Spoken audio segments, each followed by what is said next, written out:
अस्सलाम वालेकुम प्यारे बच्चों, मैं हूं आपके उर्दू की टीचर कमल यूसुफ। आप सबको AA इंटरनेशनल पब्लिशर में खुशामदीद कहती हूं। आज हैं हम उर्दू की जमात चहारम में।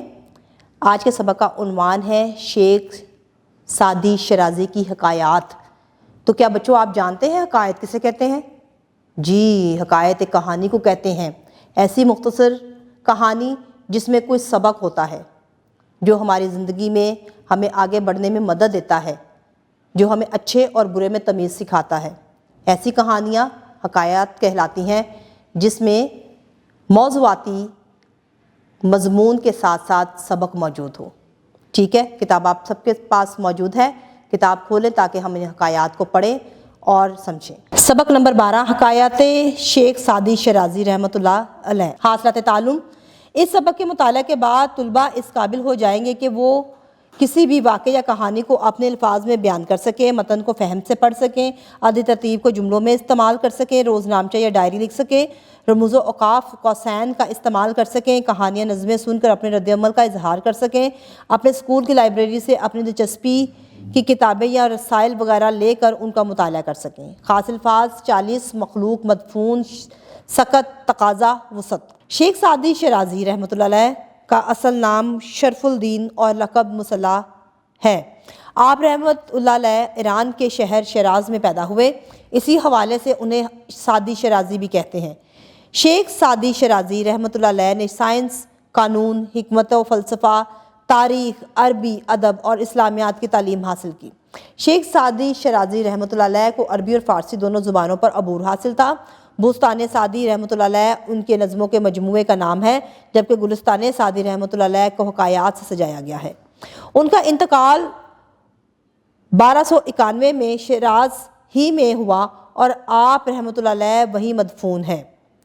आप रहमतुल्लाह अलैह की हकायात में से चंद हकायात दर्ज झेल हैं। हकायत नंबर 1, किसी ने हातिम ताई से पूछा, क्या दुनिया में आपसे बढ़कर भी कोई शख्स सखी होगा? वो बोला, हाँ। एक दिन मेरे यहाँ 40 ऊँट ज़बा किए गए और हर वाकिफ़ और नावाकिफ़ के लिए दावतें आम थीं। उसी दिन मुझे किसी ज़रूरत से जंगल जाना पड़ा। मैंने एक बूढ़े को अपनी पीठ पर लकड़ियों का गट्ठा उठाए देखा तो कहा, बड़े मियाँ, तुम हातिम ताई की दावत में क्यों नहीं जाते? आज उसके दस्तरख्वान पर हज़ारों लोग जमा हैं। बूढ़ा बोला, जो खुद कमा सकता हो वो हातिम का मोहताज क्यों हो? तब मैंने जाना कि सबसे सखी इंसान वो है जो बड़े से बड़े फ़ायदे के लिए किसी का छोटे से छोटा एहसान भी कबूल ना करे। मफ़हूम, जो इंसान मेहनत से खुद कमा सकता हो उसे ये ज़ेब नहीं देता कि वो किसी दूसरे का एहसान कबूल करे।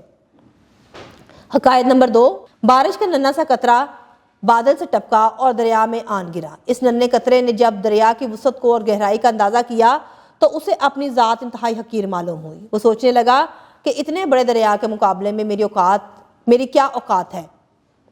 मैं तो किसी शुमार ही में नहीं आता। मैं बाकी भी रहा तो क्या, और अगर फना हो गया तो क्या? कतरे ने ये तमाम बातें नहायत अजिज़ और इनकसारी से सोची थी। उसी वक्त एक सीप ने अपना मुंह खोला और उसे अपने अंदर बंद कर लिया और उसकी परवरिश करके उसे एक कीमती मोती बना दिया। यकीनन कतरे को ये एजाज़ और मर्तबा सिर्फ इसलिए हासिल हुआ क्योंकि उसने खुद को आजिज़ जाना। जिसने भी अपने आप को आजिज़ व नातवा जाना उसी ने बुलंद मर्तबा पाया।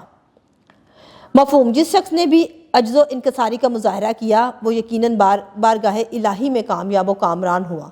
अल्लाह ताला को इंसान की जो नेकी सबसे ज़्यादा पसंद है वो आजिज़ी और इनकसारी है। हकायत नंबर 3, एक किसान ने गन्ने की फसल उगाई जो बहुत अच्छी हुई। वो अपना गन्ना फ़रोख्त करने के लिए एक शख्स के पास गया। किसान ने उस शख्स से कहा कि वो इसकी फसल ख़रीद ले। अगर वो नकद कीमत अदा करने की सकत नहीं रखता तो कोई बात नहीं, वो फसल उधार देने को तैयार है। किसान की बात सुनने के बाद वो शख्स बोला, ए भाई, तुम मुझे इससे माफ़ी रख क्योंकि इसके बगैर मेरा गुजारा हो जाएगा, लेकिन अगर मैंने तुझसे उधार ले लिया तो तू सब्र नहीं कर सकेगा और मुझसे बार बार तकाजा करता रहेगा। मुझे माफ़ कर और मुझे कर्ज़ की लानत से दूर ही रख। मफ़हूम, अगर इंसान अपनी हैसियत के मुताबिक खर्च करे और कर्ज़ की लानत से बच जाए तो अपनी ज़िंदगी को खुश व खुर्रम बना सकता है।